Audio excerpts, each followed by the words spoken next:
पिछले 200 साल के अंदर भारत के अंदर यूरोपियन इवेंजेलिकल जो इन्वेजन हुआ और इस देश के अंदर कल्चरल मार्क्सिस्ट ने यही किया है।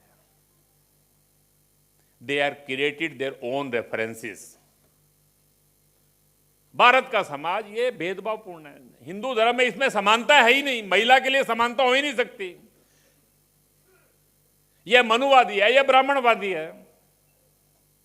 समाज के अंदर एक विमर्श खड़ा कर दो ना, एक नैरेटिव्स को खड़ा करो, एक रेफरेंसेस को खड़ा करो।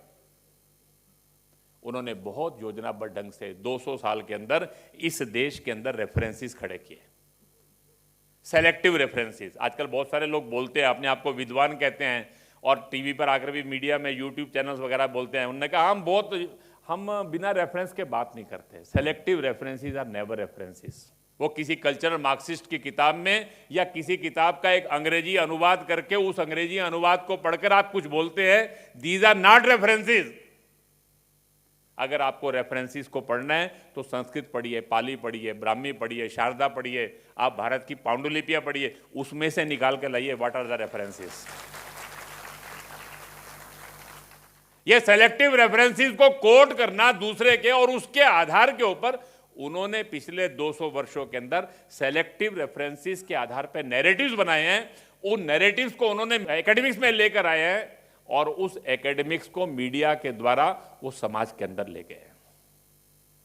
आज इस देश के अंदर दो शक्तियां हैं, दो मोर्चे हैं जिसको हमको मुकाबला करना है, जिसके लिए किए बिना अपना ये वैचारिक आंदोलन कभी सफल नहीं होगा।